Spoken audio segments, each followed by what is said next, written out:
Bà số đấy này dưỡng chạy toàn từ nâng mê riêng ngày nắng cứ cả kẻ này năm đi cả đi pin ta bộ bộ đi cả đi pin dương kẻ này dạng đôi đánh là về đại cụ bê ao dương bằng 10 mg 2 mg không mà màu ở dạng tới tớ năm nắng dương kẻ này dạng đôi đánh chẳng dương đằng hỏi thắt bộ bộ năm đi cả đi pin cứ năm làng sân pit chim hay đồ đài cụ bê áo bị chớnចាប់ពី0.5 ទៅ5 ឬក៏អាចឡើងដល់10 មីលីក្រាមក្នុង1ម៉ោងតែភាគច្រើននៅកន្លែងយើងគឺត្រឹមតែ2 3ឬក៏4អីទេដែលយើងបើករាល់ថ្ងៃហ្នឹងណាអញ្ចឹងខ្ញុំមានពីររបៀបនៅក្នុងការកណនាទៅលើថ្នាំហ្នឹងអញ្ចឹងទី1ការផ្ដល់ថ្នាំតាមសារ៉ាំងអេឡិចត្រូលដោយមិនបានលាយជាមួយនឹង solution អញ្ចឹងទី1គឺ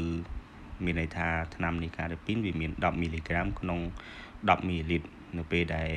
យើងត្រូវ concentration មានន័យថាថ្នាំនៅក្នុងនោះមាន10 មីលីក្រាមហើយមានទឹក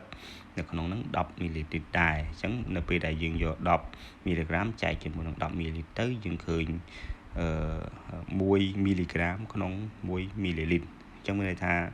ជា concentration របស់ថ្នាំនីកាដូពីនដែលយើងរកឃើញក្នុង1 មីលីលីត្រស្មើនឹងមានថ្នាំ1 មីលីក្រាមអញ្ចឹងតាមរូបមន្តយើងឲ្យគ្រូពេទ្យ order មានន័យថាដូចខាងលើអញ្ចឹងដូស 0.5 ទៅ 5 ហ្នឹងអញ្ចឹងជាគ្រូពេទ្យ order ឲ្យយើងណាអញ្ចឹងគ្រូពេទ្យ order ថាឲ្យ1 មីលីក្រាមក្នុង1ម៉ោងអញ្ចឹងយើងយកចែកមកយកគ្រូពេទ្យ order ឲ្យហ្នឹងគឺ1 មីលីក្រាមក្នុង1ម៉ោងចែកជាមួយនឹងថ្នាំដែលយើងលាយហើយយើងយកមកចែកជា concentration ហ្នឹងនៅខាងលើមាននីកាដូពីននៅកន្លែងនេះទី1នីកាដូពីននេះគឺ10 មីលីក្រាមក្នុង10 មីលីលីត្រអញ្ចឹងយើងយកចែកជាមួយ1 មីលីក្រាមក្នុង1 មីលីលីត្រអញ្ចឹងយើងមើលទៅ doctor order នៅកន្លែងនេះមាន doctor order 1 មីលីក្រាមក្នុង1ម៉ោងណាហើយថ្នាំដែលយើង concentration ហើយគឺ1 មីលីក្រាមក្នុង1 មីលីលីត្រអញ្ចឹងយើងយកចែកនោះ1 មីលីក្រាមយើងមានន័យថាយក1នេះ doctor order នេះ1ចែកជាមួយនឹងថ្នាំដែលយើងលាយហើយ1 មីលីក្រាមក្នុង1 មីលីលីត្រអញ្ចឹងដូចខ្ញុំបញ្ជាក់ខាងលើនេះទៅ1 មីលីក្រាមក្នុង1ម៉ោងនិង1 មីលីក្រាមក្នុង1 មីលីលីត្រអញ្ចឹងយើងយកចែកមកមីលីក្រាមចែកមីលីក្រាមវា0ហើយ1ចែក1បាន1អញ្ចឹងវានៅសល់អីនៅសល់មីលីលីត្រនិងម៉ោងយើងដាក់1 មីលីលីត្រក្នុង1ម៉ោងបាទនេះគឺជាចំនួនថ្នាំដែលយើងដាក់នៅក្នុងសារ៉ាំងអេឡិចត្រូលបើក1 មីលីលីត្រក្នុង1ម៉ោងព្រោះសារ៉ាំងរបស់យើងគិតជាមីលីលីត្រក្នុង1ម៉ោងនឹងហើយចំពោះនេះគឺជាការលាយការប្រើប្រាស់ថ្នាំដោយមិនបានលាយជាមួយនឹង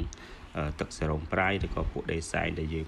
អត់បានលាយទេគឺប្រើទៅដល់ទៅម្ដងគឺថ្នាំមួយអំពូលនេះគឺមានទឹកស្រាប់ហើយ10 មីលីលីត្រអញ្ចឹងចូលចំណុចទី2ទាក់ទងទៅនឹងការប្រើប្រាស់ថ្នាំនីកាដូពីនដោយយើងលាយជាមួយនឹងទឹកសេរ៉ូមប្រៃឬក៏ពួកសេរ៉ូមផ្អែមអញ្ចឹងខ្ញុំសរសេរនីកា10 មីលីក្រាមក្នុង50មានន័យថា10 មីលីក្រាមនេះវាមាន10 មីលីលីត្រដែរតាមពិតទៅគេលាយតែទឹក40ទេក៏ប៉ុន្តែខ្ញុំឆ្លាស់និយាយហ្នឹងមានន័យថានីកាហ្នឹងគឺយើងលាយធ្វើម៉េចឲ្យគ្រប់50 មីលីលីត្រទៅអញ្ចឹងយើងយកបាន 0.2 មីលីក្រាមក្នុងមីលីលីត្រនេះគឺជាកង concentration មានន័យថាយក10 មីលីក្រាមនេះចែកជាមួយនឹង solution NS ឬក៏ដេសែងហ្នឹងវាបាន 0.2 អញ្ចឹងវា10ចែកនឹង50វាស្មើ 0.2 មីលីក្រាមក្នុង1 មីលីលីត្រអញ្ចឹងដូចរូបមន្តខាងលើអញ្ចឹង Doctor order 1 មីលីក្រាមក្នុង1ម៉ោងអញ្ចឹងយើងយក1 មីលីក្រាមក្នុង1ម៉ោងចែកជាមួយនឹង 0.2 មីលីក្រាមក្នុង1 មីលីលីត្រមកនេះមានទេ1 មីលីក្រាមនេះ Doctor order បាទ Doctor order ហើយនេះថ្នាំដែលជា concentration ហ្នឹងគឺ 0.2 មីលីក្រាមក្នុង1 មីលីលីត្រអញ្ចឹងយើងចូលចែក1ចែកនឹង 0.2 វាស្មើនឹង5 មីលីលីត្រក្នុង1ម៉ោងបាទអញ្ចឹងនេះគឺជារបៀបនៃការគណនា2ទី1ការគណនាដោយមិនបានលាយជាមួយនឹង solution ឲ្យគ្រប់50 មីលីលីត្រយើងលាយជាមួយនឹងសារ៉ាំង50 មីលីលីត្រហ្នឹងហើយអញ្ចឹងទី1ទី2នេះគឺលាយជាមួយនឹងសារ៉ាំង50 មីលីលីត្រដូចគ្នាក៏ប៉ុន្តែអានេះគឺយើងអត់លាយជាមួយទឹកបន្ថែមទេហើយចំពោះទី2គឺយើងលាយទឹកបន្ថែម រហូតដល់40មីលីលីត្រអញ្ចឹង40បូក10វាស្មើ50នេះអញ្ចឹងមានថាខ្ញុំគ្រាន់តែសេនីកា10មីលីក្រាមក្នុង50មីលីលីត្រអញ្ចឹងយើងចែកទៅឃើញ2មីលីក្រាមក្នុង1មីលីលីត្រអញ្ចឹងអ្វីដែលយើងត្រូវចាំទី1គឺ Dr. order តើគាត់ order ប៉ុន្មានមីលីក្រាមក្នុង1ម៉ោងនេះអញ្ចឹងវាអាច5 1 2 3 4 5អីចឹងទៅអញ្ចឹងសំខាន់យើងយក Dr. order នេះចែកជាមួយនឹងថ្នាំដែលយើងលីហើយនេះរកអានេះ2មីលីក្រាមក្នុង1មីលីលីត្រអញ្ចឹងយើងដល់ពេលដែលយើងដឹងអានេះហើយដឹងគ្រូពេទ្យ order យើងយកចែកមកគ្រូពេទ្យ order ចែកជាមួយនឹងថ្នាំដែលយើងលីហើយមកគឺយើងអាចបើកទៅលើស្រះអេឡិចទ្រិកបានហើយយើងមានសំណួរមួយតាក់ទងទៅនឹងការរកចំនួនម៉ោងនិងចំនួនមីលីលីត្រតើគេរកចំនួនម៉ោងនិងមីលីលីត្រយ៉ាងដូចម្ដេចនៅពេលដែលយើងលាយទឹក50នេះ50មីលីលីត្រនេះនៅពេលដែលយើងនឹកឃើញសារ៉ាំងអេឡិចទ្រិកបើក5មីលីលីត្រអញ្ចឹងយើងដឹងថាថ្នាំហ្នឹងគេលាយ50មីលីលីត្រហើយនៅក្នុងសារ៉ាំងអេឡិចទ្រិកយើងបើក5អញ្ចឹងមានន័យថាយើងយក50មីលីលីត្រហ្នឹងដែលយើងលាយហ្នឹងចែកជាមួយនឹងមីលីលីត្រ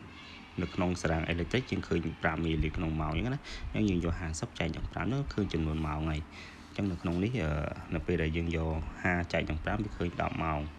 នេះចំនួន10ម៉ោងអញ្ចឹងថ្នាំ50មីលីលីត្រនៅពេលដែលយើងបើក5មីលីលីត្រទៅលើអ្នកជំងឺគឺរយៈពេល10ម៉ោងបានអស់50មីលីលីត្របាទហើយចំពោះមួយទៀតប្រសិនបើយើងដឹងម៉ោងឧទាហរណ៍ថាគ្រូពេទ្យ order អានីកាលេពីន50មីលីលីត្រក្នុងរយៈពេល10ម៉ោងនេះ10ម៉ោងចាស់តែយើងយកដែលខាងលើចាស់ថា10ម៉ោងអញ្ចឹងនៅពេលដែលយើងដឹងម៉ោង